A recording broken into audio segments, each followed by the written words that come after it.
Google might have just given us the smartest smartphone ever. In Google's attempt to create a flagship phone that can compete with the iPhones and the Samsungs, they've just released the Pixel 6 and the Pixel 6 Pro. Hello guys and welcome back to Product Review Hub.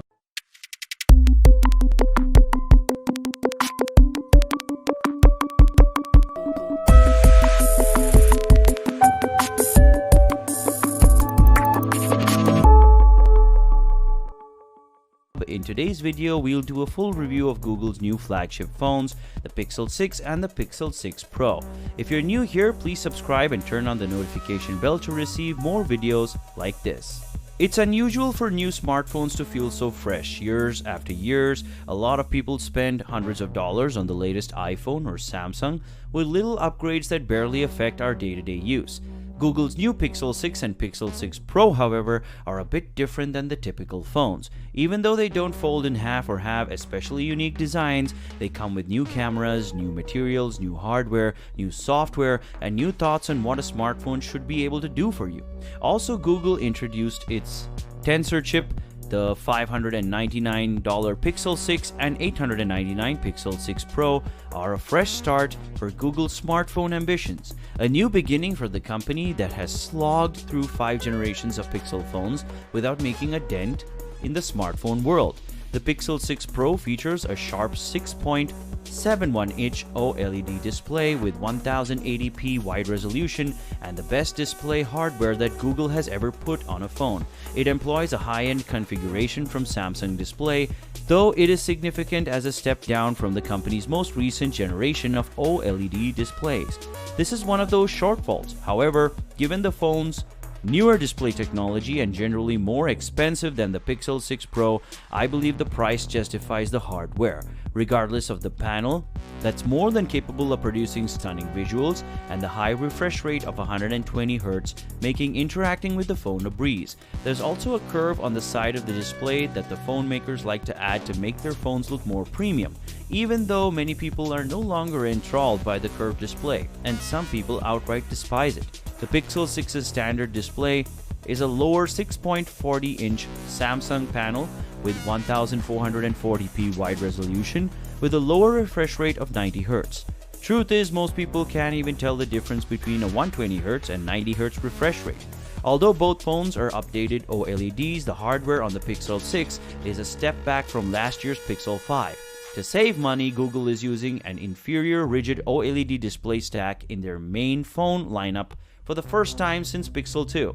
In comparison to modern flexible OLEDs such as those found on the 6 Pro and most flagship phones, the typical rigid display stack has lower screen contrast, fluctuating viewing angles, and appears sunken into the display.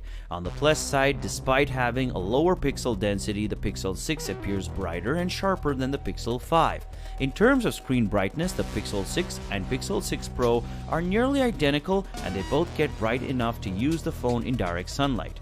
When auto brightness is enabled, both phones achieve 750 and 770 nits for full screen white, increasing to 1000 to 1100 nits for content with lower average light levels. APL, unfortunately the Pixel 6 and 6 Pro can only stay in high brightness mode for 5 minutes every 30 minutes.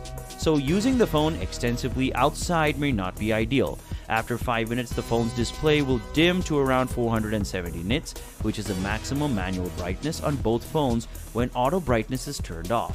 These peak brightness values and standard for the Pixel 6 Pro and are to be expected given its price. However, for the price of the regular Pixel 6, these figures represent excellent value, and phones that get brighter generally cost a little more than even the 6 Pro. Display tone mapping is addition to the peak brightness and plays a significant role in improving the screen's legibility in direct sunlight. But in short, the Pixel 6 and Pixel 6 Pro boost shadow tones to aid in outdoor viewing. The Pixel 6 is available in 3 two-tone colors, black, red, and green, whereas the Pixel 6 Pro is only available in black, white, or gold. The regular 6's aluminum sides are chunky and matte black, whereas the 6 Pro's sides are thinner and polished to a shine.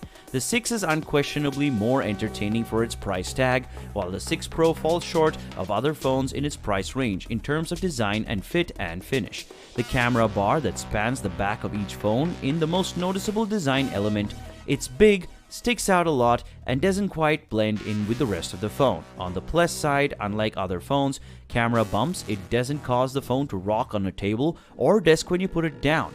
Frankly, the camera bump should not even be an issue because you are probably going to use a protective case anyway. And that's a good idea because both phones are kind of large. With smooth glass backs that are extremely slippery, the camera bump also acts as a support for holding the phone, as your index finger can easily rest there. Whether or not Google meant to have it, that will remain unknown. Previously, Google offered both small and large versions of its phone, but for the newest version, it's big or even bigger as the size difference between the two is insignificant. These are iPhone Pro Max sized phones, which is fine if you want a big phone but excludes those who don't like oversized slabs as phones. On the other hand, both phones have large spacious displays. Another thing to consider is the fingerprint scanner under the screen is not the smoothest or fastest, as it takes a noticeable amount of time considering the high refresh rate of the phones. Although it's a convenient location, about a quarter of the way up from the bottom, but it's significantly lower than other fingerprint scanners, including those on the back of the older Pixel phones. Although, because it's optical, then you can scan fingers, the screen illuminates, which can be very distracting in a dark room. This error is amplified by the fact that there is no facial recognition unlock on the Pixel 6 and 6 Pro. The fingerprint scanner is the only biometric authentication option, and it's not very good. Let's talk a little bit about Google's new Tensor Chip. The processor inside the Pixel 6 pair is one of the most important aspects of them. This new chip is Google's first custom processor, following in Apple's footsteps and leaving off-the-shelf processors from Qualcomm or MediaTek in the dust. The Tensor Processor, in addition to powering the phone, has a lot of AI-based customization to improve the camera, speech recognition, and gaming features. Google claims that the new processor outperforms the Qualcomm Snapdragon 888 in terms of performance, and their claim has proven to be true as apps open quickly, switching between them is smooth, and the interface is free from stutters and hang-ups. The Tensor chip will not outperform Apple's latest processors. Though these tests are not the best way to determine a phone's true capabilities, but it is far ahead of the processor found in the Pixel 5 last year and on par with other premium Android phones. Regarding speech recognition, there has been a noticeable improvement. The Pixel 6 and Pixel 6 Pro speech recognition is incredible. It captures everything you say regardless of how fast you speak. This thing can keep up with Eminem and Busta Rhymes, if you know what I mean. And it also punctuates very well. This is a fantastic tool for taking notes in lectures and meetings. Now, playing is another function where your phone ambiently detects whichever song is playing in the background for you and keeps a list. This way you can go through the list and check what song was playing while you were at the salon at 2 p.m. It's neat, isn't it? The Pixel 6 has 8 GB of RAM while the Pixel 6 Pro has 12 GB. In practice, the 6's lower RAM did not cause problems. Streaming apps do not close aggressively in the background like they did in older Pixel phones. The batteries on these phones are not all that great. You get a screen on time of about 4 to 5 hours on the Pro model, that's 5003 mAh, and slightly smaller than that on the Pixel 6, that's 4614 mAh. Consider that you can only get 8 hours plus easily on the iPhone 13 Pro Max, and its battery capacity is only 4300 mAh. The Tensor chip should be doing more optimization and saving power, but models support wireless charging as well as fast wired charging, but neither includes a charger. Google sells a separate $25 30-watt brick and plans to release a $75 fast wireless charger in the near future. Even if you use a sufficient power charger, neither phone charges particularly quickly. Google aggressively slows charging once it reaches 80% to preserve the longevity of the battery cells. And because of these batteries that are so large, getting to the full charge can take a full time. Another area where Pixel shines is the haptic feedback. Haptics can ruin a phone's experience, but the Pixel 6 and 6 Pro have subtle, clicky responses that provide just the right amount of feedback. It makes typing on the keyboard or interacting with the UI a pleasure. The Pixel 6 and 6 Pro both have proper dual stereo speakers that pump out a sufficient amount of volume and sound clear when streaming music or video or making speakerphones or video calls. Goodbye vibrating screen pseudo speaker which Google used in the Pixel 5 last year. Google is touting 5G connectivity for both the Pixel 6 and Pixel 6 Pro, but the details aren't quite as clear. Last but definitely not the least, the cameras. The camera system on the Pixel 6 and 6 Pro are also completely new, with new sensors, lenses, and capabilities. For the first time since 2017, Google has upgraded the camera hardware in the Pixel line, and it's gone big, literally. The new main camera sensor is significantly larger than the other one that's used in the Pixel 5 and previous models, and the Pixel 6 Pro is the first in line to include ultra-wide, wide, and telephoto cameras. Both photos have the same wide and ultra-wide cameras. A 50-megapixel sensor is hard-coded to produce 12.5-megapixel images behind an optically stabilized f1.85 lens. That means you won't be able to capture the full 50-megapixel resolution, and the images produced won't be any sharper or more detailed than those produced by other 12-megapixel cameras, including the Pixel 5. Nonetheless, the images are excellent in both normal and low light conditions and are on par with Apple's best. I won't say there's a clear winner here. Some images from the Pixel 6 look better, some images from the iPhone 13 Pro look better, and which would you prefer is really a matter of personal preference.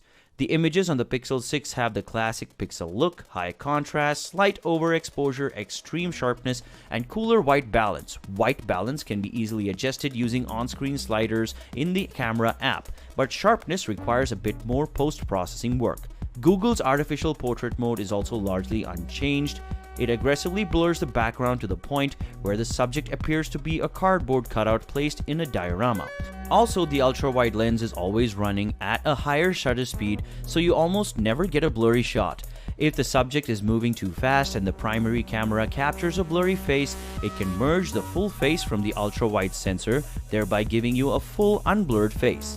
Another thing worth mentioning in the Google Photos is the magic eraser function, where the AI recognizes objects very well and removes them when you circle around them. Of the two phones, Pixel 6 gives a better value for money and is arguably the best $600 phone you can get out there. And that brings us to the end of today's video. Thank you for watching until the end. Don't forget to like, hit the subscribe button, turn on the notification bell to watch more videos like this. And while you're here, click on the 2 videos on your screen now and I will see you there. Goodbye.